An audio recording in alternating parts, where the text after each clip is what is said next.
지방을 먹으면 그 지방은 그대로 고스란히 지방으로 쌓이고, 다시 말하면 지방이 몸속에서 염증 상태를 유발하기 때문에 병이 된다는 사실을 기억하시라고 맥도걸 박사님이 말씀하시는 겁니다.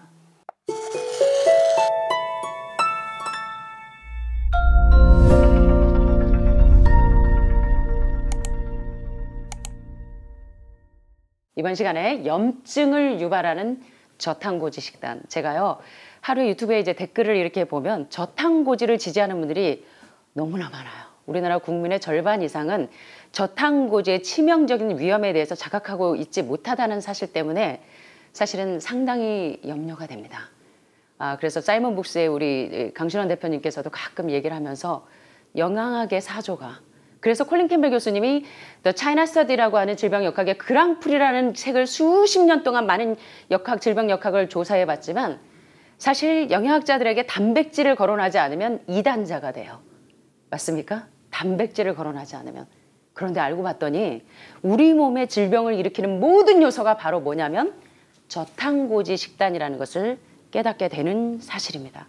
그래서 콜린 캠벨 교수님도, 가스 데이비 박사님도, 존 맥도걸 박사도, 존 라빈스 박사도, 에셀 스틴 박사도, 그 다음에 내 몸 내가 고치는 기적의 박사인 조엘 펄먼 박사도 다 이 사실을 깨닫고 내가 많은 환자들을 생명으로 인도한 게 아니라 사망으로 인도했구나.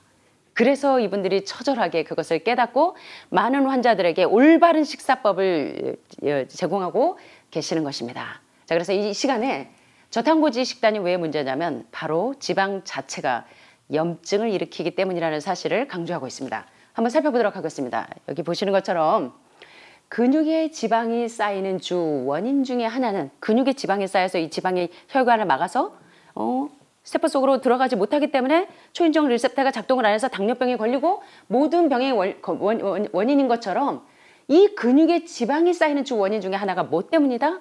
바로 염증 때문이다. 자, 그런데 이 염증은 근육세포를 손상시켜서 자꾸 지방이 쌓이게 만듭니다. 뭐가요? 뭐가요? 염증이. 자, 그런데 반대로 이 염증은 지방을 먹으면 염증이 생긴다고 합니다. 자, 한번 살펴볼까요? 인간은 아주 최근에 고단백 산성 식단을 맞이합니다. 거기에다가 20세기 후반에는 지금껏 자연에서 획득해왔던 동물의 시체를, 이제는 자연에서 동물을 잡아서 먹던 것을 이제는 공장식 사육을 하면서 초기 농경민에 비해서 수십 배의 동물 시체를 소비하게 되었습니다. 지난 시간에 여러분 왓더 헬스 다큐에 보셨죠? 1분에 몇 마리의 가축들이 도살당하는지를 지난번에 보셨습니다. 끔찍하고 참 무시무시한 장면을 보셨을 겁니다.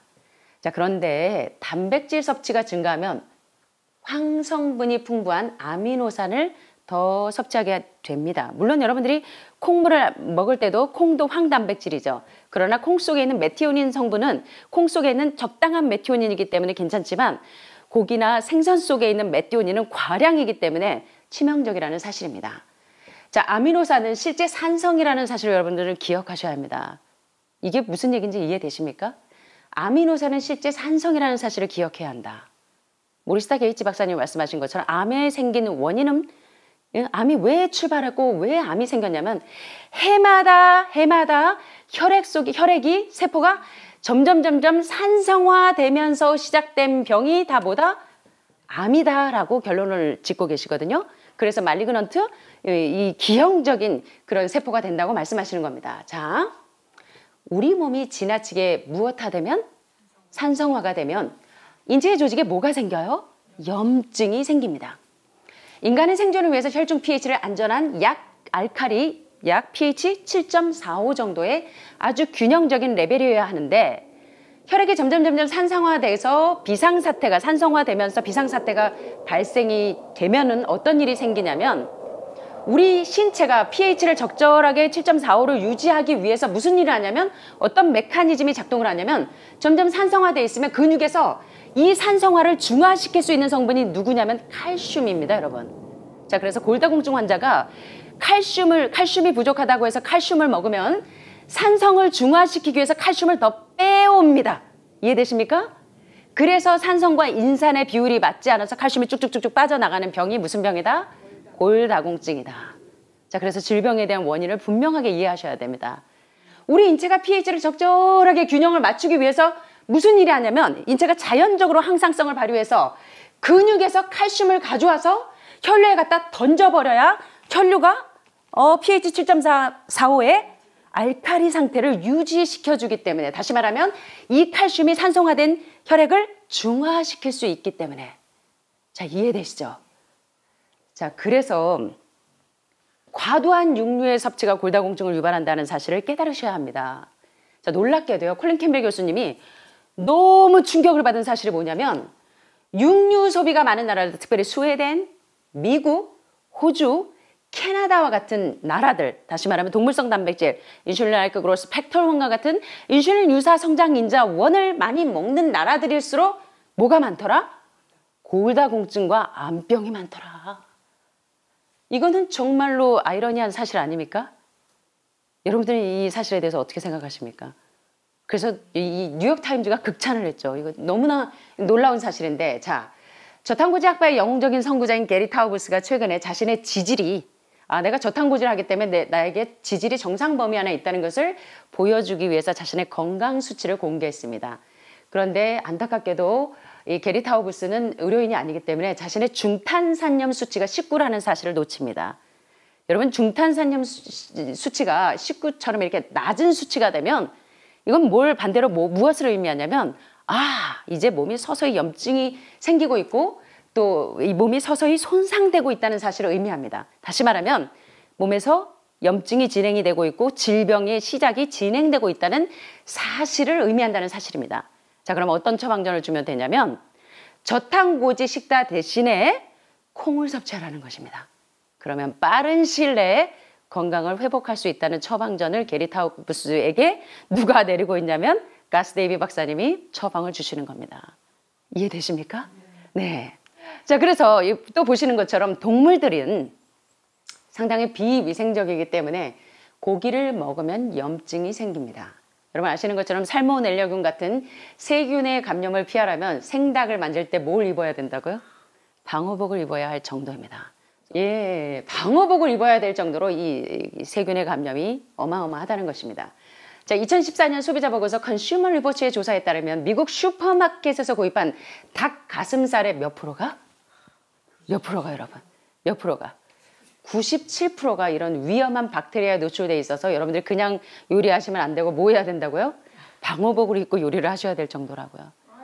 자, 이런 세균 덩어리들을 여러분들이 여러분의 혈관 안에 집어넣고 있기 때문에 여러분들이 이렇게 이름 모를 원인 모를 질병에 노출된다는 것입니다. 물론 충분히 높은 온도에서 요리하면 세균은 죽지만 동물의 근육, 다시 말하면 동물의 돼지에게, 소에게, 닭에게 단백질에 박혀있는 이 박테리아에 의해서 생성되는 내 독소는 절대로 파괴되지 않는다는 것입니다. 그래서 저희가 미국에 가서 한 잡지사에서 건강에 대한 원고를 달라 그래서 광우병에 대해서 프리온 단백질에 대해서 저희가 이런 내용을 기고한 적이 있는데 절대로 죽지 않습니다. 이 내 독소는. 프리온 단백질에 대해서 제가 나중에 또 한번 강의를 해드리겠습니다. 자, 그런데 고기를 먹을 때 이 포화지방은 이 내 독소를 체내에 흡수하고 우리의 면역체계가 결국 염증 상태를 유발해서 이 염증이 근육에다가 뭘로 축적이 돼요? 지방으로 쌓인다는 사실입니다. 그래서 우리 최 선생님이 지금 뱃살이 쏙 들어가서 배둘레임이 싹 없어지셔서 날로 날씬해지니까 몸이 날아가시는 겁니다. 예, 그래서 내장지방, 뱃살과 이 배둘레임과 간 수치가 비례한다는 사실을 기억하셔야 합니다. 그래서 여러분 뱃살은 나이살이 절대로 아닙니다. 뱃살은 염증 수치와 비례한다는 사실을 기억하게 되시길 바랍니다. 그래서 존 맥두갈 박사가 한 유명한 이야기가 있습니다. 한번 따라해 보시겠습니다. 지방을 먹으면 몸속에 고스란히 지방으로 쌓인다. 천연 탄수화물을 먹으면 좋은 거는 흡수가 되고 미네랄이나 각종 섬유질은 흡수가 되고 나머지는 다 뭐로요?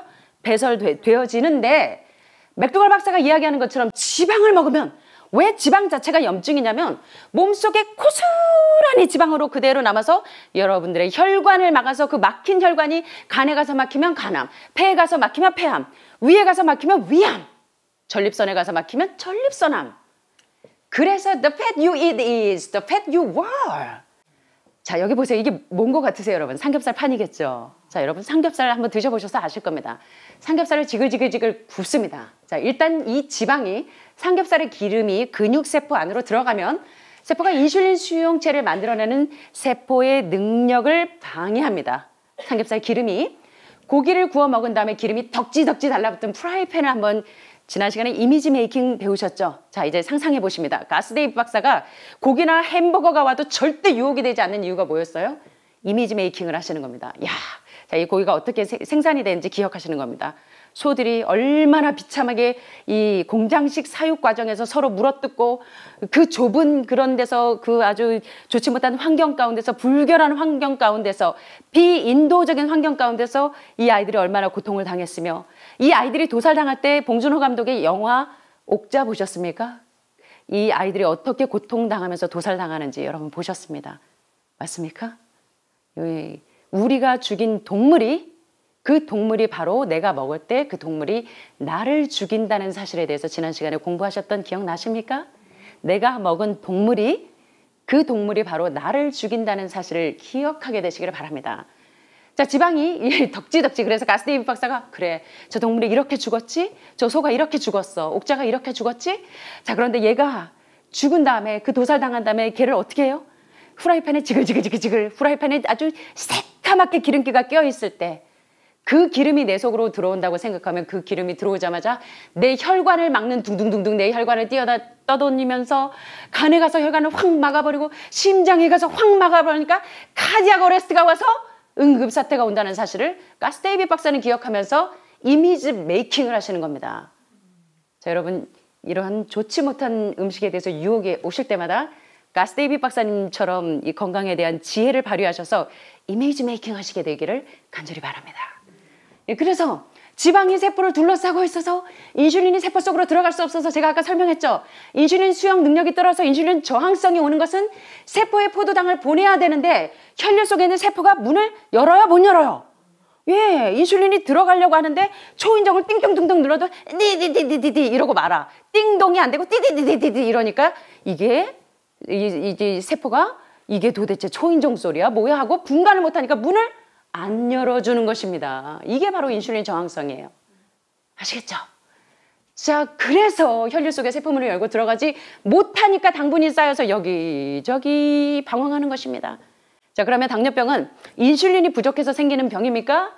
아니면 지방이 덕지덕지 초인종 리셉터에 끼어 있어서 생기는 병입니까? 결코 인슐린이 부족한 것이 아니라는 것입니다. 인슐린이 들어가지를 못해요. 자, 그러면 주범이 누구예요? 탄수화물이에요? 당분이에요? 그러면 지방이라는 사실을 공부하게 됩니다. 자, 이렇게 되면 세포에 당분을 보내기 위해서 췌장에서 인슐린을 자꾸 더 많이 생성해요. 비정상적으로 높은 인슐린 수치는 훨씬 더 지방을 세포 안으로 유입시켜서 계속적인 악순환이 반복되는 것입니다. 자, 우리 공부하신 것처럼 인슐린 저항의 원인은 탄수화물이다? 두 명의 강도가 있습니다. 혈관 잡는 두 명의 강도 누구?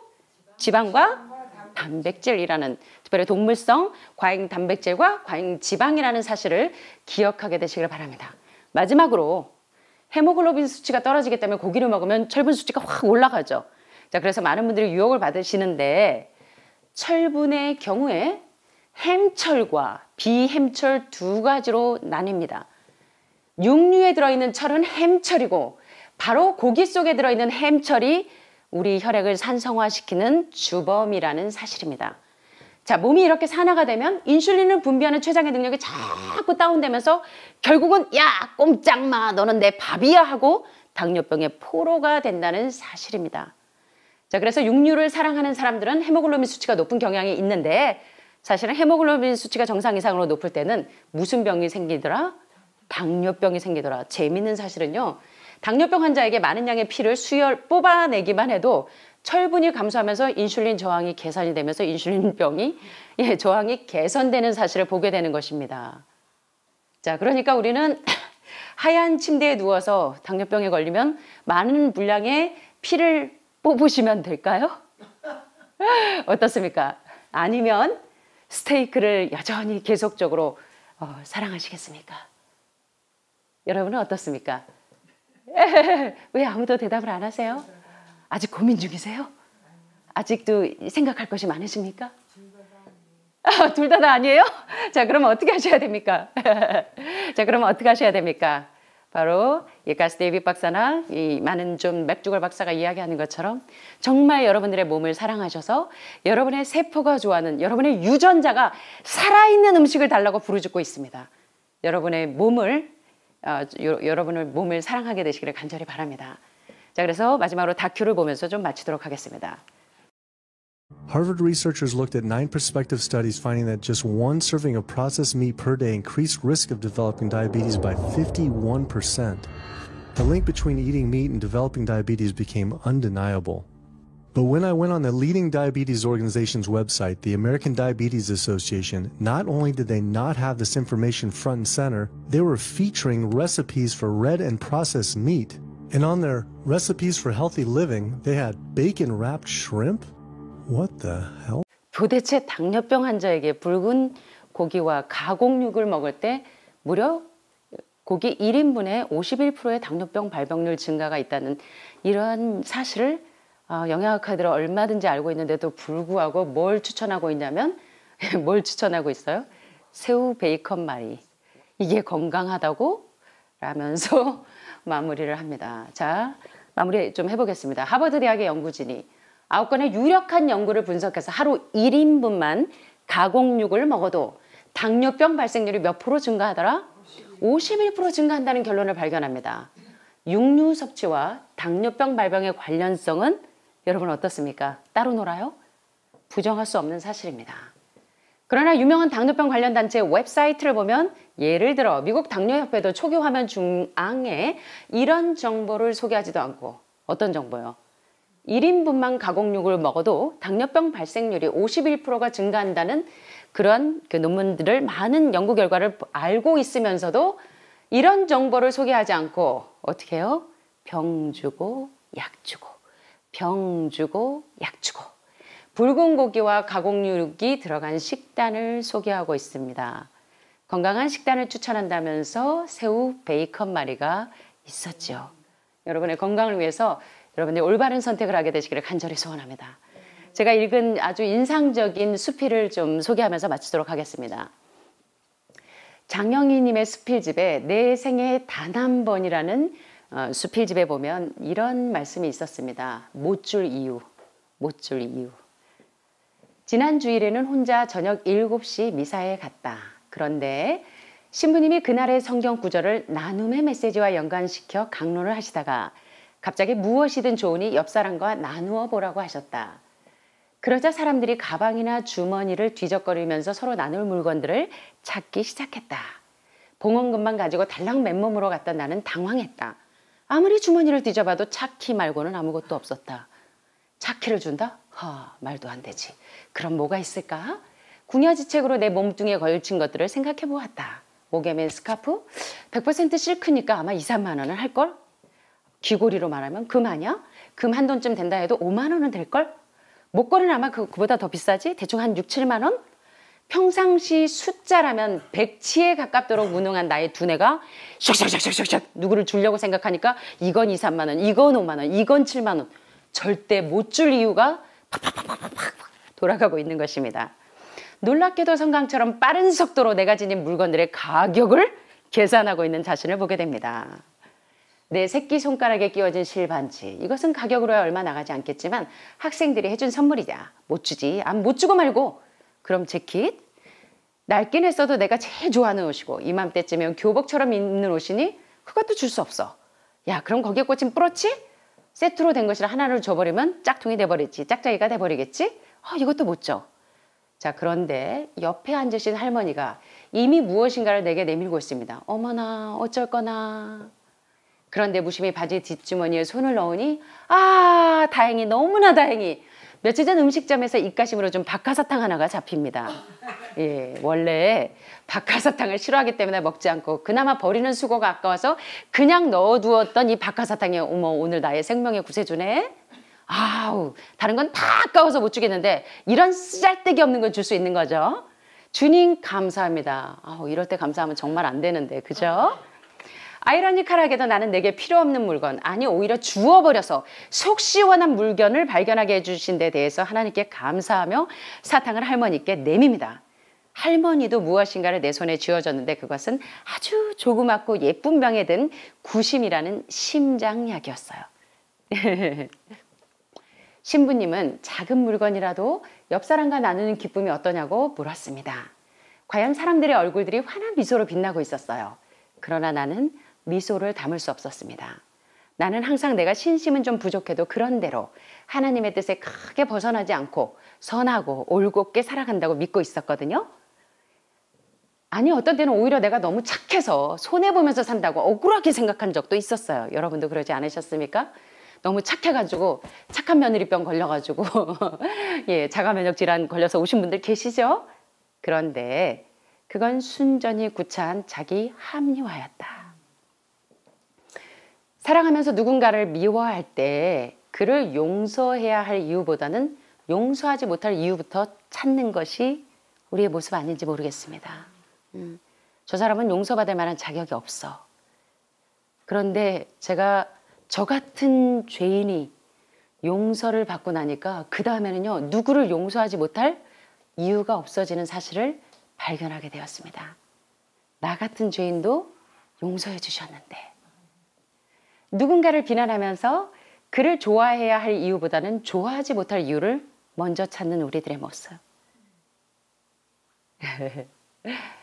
좋아해야 할 이유보다는 좋아하지 못할 이유가 먼저 눈에 띄어요. 그죠? 마음의 문을 꽁꽁 닫아건 채 누군가를 사랑해야 할 이유보다는 사랑하지 못할 이유를 아주 예민하고 세심하게 찾아내지는 않았는지. 나는 구신병을 손에 꼭 쥐고 하나님께 용서를 빌었다. 주님, 제 육체 속의 심장은 멀쩡히 뛰고 있지만 제 마음은 병들었습니다. 제 마음을 고쳐주세요. 다윗이 기도한 것처럼 하나님이여 내 속에 정한 마음을 창조하시고 내 안에 정직한 영을 새롭게 하여 주시옵소서. 이것이 저의 날마다의 기도거든요. 우리가 나이가 들수록 그리고 시련을 겪을수록 우리 마음이 강팍해지라고 그런 시련이 우리를 연단하는 것이 아니라 그 시련에 여러분 시냇물이 졸졸졸졸 소리가 내는 소리 아름다우시죠? 시냇물은 그 여러 가지 돌들이라는 그 고난의 돌들 때문에 내 자아가 계속 모가나고 이 흐트러진 내 자아가 계속 깎이면서 돌돌돌돌돌돌 아름다운 소리를 비로소 낼 수 있는 것처럼 하나님이여 제 속에 정한 마음을 창조하시고 제 안에 정직한 영을 새롭게 하여 주시옵소서. 제 이 육체적인 유방에서 고름이 줄줄 나는 병을 고쳐주시는 게 아니라 제 마음의 병을 강팍하고 못난 하나님께 내밀기 부끄러운 이 부끄러운 마음을 주님 죄송하지만 가져가 주시겠어요? 이런 기도가 여러분과 저에게 진정한 회복의 길로 인도해 주지 않을까 싶습니다. 자, 그런 의미에서 저는 이제 못 줄 이유보다는 줄 이유를 찾는 사람이 되기를 간절히 소원합니다. 마지막입니다. 한 교수님께서 며칠 전에 저희들에게 선물을 주셨습니다. 그 교수님이 이제 수업 끝나고 저한테 이렇게 카톡을 보내셨어요. 이제 수업이 마쳤어요. 내가 발제라. 두 분의 사는 모습을 보며 생각을 많이 했는데 진심으로 마음에 들었으면 좋겠어요. 광야가 왜 광야인가요? 산에 나무가 없기 때문에 광야이죠. 사막이 왜 사막인가요? 산에 나무가 없기 때문에 황량한 사막이죠. 광야같이 거칠고 사막같이 삭막한 세상에 생명의 녹색으로 산목같이 살아가는 모습이 아름다워요. 저희가 참 부끄러운데 이 교수님께서 며칠 전에 저희 입주 예배를 저희가 이제 25년 만에 저희 사택을 처음으로 지어서 저 밑으로 옮기게 되었습니다. 그랬더니 교수님이 저희들에게 밤새 며칠 동안 사모님과 기도하시면서 저희들의 홀을 선물로 주시고 싶다고 생각을 하신 것 같아요. 그래서 아름다운 돌에다 선목과 산목이라는 홀을 새겨서 주시겠다고 이러한 편지를 보내주셔서 저희가 마치 사도 바울이 하나님께로부터 사명을 받은 것처럼 얼마나 저희가 이 외로운 생활에서 은혜를 받았는지 모릅니다. 아빠에게는 목회자가 되고자 했던 평생의 뜻을 이루며 살고 있다는 뜻을 표현한 호가 바로 선한 목자이신 예수님의 사역을 이루는 사람이라는 뜻의 선목이라는 호를 선물해 주셨고요. 저에게는 베풀고 나누어 주는 삶을 좋아한다고 해서 그것을 표현한 호가 아낌없이 주는 산에 있는 나무 같은 사람이라는 뜻으로 산목이라는 호를 주셨습니다. 그래서 이제 며칠 있으면 저희 현관 앞에 선목과 산목이라는 호를 새기셔서 운도 잘 맞죠? 선목, 산목. 그렇게 해서 돌에다가 새기셔서 저에게 선물을 해주시겠다고 해요. 저희가 얼마나 은혜를 받았는지 모릅니다. 그런데 여기에 덧붙여서 우리 유 교수님께서 지난번에 우리 김상래 교수님께서 여러분 강의 들으셨죠? 이가봇 하나님의 영광이 떠난 것 같은 우리 인생에 여러분이 암병에 걸리고 나니까 하나님 도대체 어디 계세요? 내가 주님을 위해서 얼마나 헌신했고 내가 이웃을 위해서 얼마나 헌신했고 내 시어머니, 내 시집 식구들 수발 들고 이웃의 연약한 사람들 돌보면서 살았는데 왜 나에게 이런 청정병력 같은 감당할 수 없는 무거운 짐을 주십니까? 하나님 도대체 어디 계세요?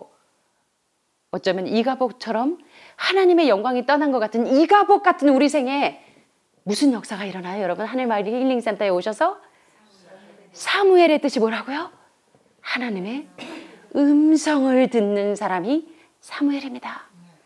여러분이 이가복과 같은 많은 암병에 눌려서 여러분이 벌벌벌 떨면서 마치 하나님의 영광이 떠난 것 같은 이러한 비탄의 처지에 빠져 있을 때 하늘마을 힐링센터로 보내셔서 무슨 음성을 듣게 하세요? 살리는 하나님의 음성을 듣게 하시는 사무엘의 경험을 하게 하십니다. 그래서 마침내 저희가 돌비를 세울 수가 있는데 우리가 평탄한 가운데서 주께서 여기까지 우리를 인도하셨다고 하는 에베네센의 뜻은 주께서 여기까지 우리를 인도하셨다는 뜻은 여러분이 평탄하고 우리 애들 서울대, 고대, 연대, 의대, 치대 잘 나가고 우리 집안이 뻥뻥뻥 아파트도 몇 채 장만하고 나도 건강하고 이래서 여기까지 인도하신 길이 아니라 여러분 생애에 고난과 어려움들이 있지만 그 고난은 우리 생애 가운데 나를 연단하고 닦아서 마침내는 주님의 음성을 들어서 마침내는 주께서 여기까지 우리를 인도하셨다고 하는 반전 드라마를 쓰시게 하는 그런 섭리의 사건이라는 것을 기억하게 되시기를 간절히 소원합니다. 여러분 이제 에베네셀의 하나님 되시겠습니까? 아, 나 지금 흉수 차가지고 죽게 생겼으니까 이제 나는 죽는 거예요? 나는 이가봇으로 끝나실 겁니까? 어디까지 가실 거예요? 중간에 뭘 통해서? 사무엘의 경험을 통해서 하나님께서 내게 무엇라 말씀하시는지, 내게 어떤 음식을 먹고 건강해야 되고 내 마음에 어떤 병을 버려야 건강해질 수 있고, 이런 하나님의 음성을 듣는 시간을 통해서 마침내 이 병을 이기고 넉넉히 이기셔서 여러분들이 주께서 여기까지 나를 인도하셨다는 에베네셀의 하나님이 여러분의 하나님이 되시기를 간절히 소원합니다. 그래서 유 교수님께서 아빠에게는 세뮤얼이라는 이름을 선포를 하셨고, 저는 평상시에 제가 여자 사도 바울이 되는 게 소원이라고 했더니 교수님께서 그것을 놓치지 않으시고 저에게 폴라라는 이런 이름을 주셨습니다. 그래서 하나님께서 선목과 산목의 삶을, 그리고 세뮤얼과 하나님의 음성을 듣고 사도 바울처럼 예수 그리스도의 종 소영이는 주님을 위해서, 그리고 여러분들을 위해서 이렇게 아낌없이 주는 나무처럼 살기를 소원하면서 말씀을 마치겠습니다. 감사합니다.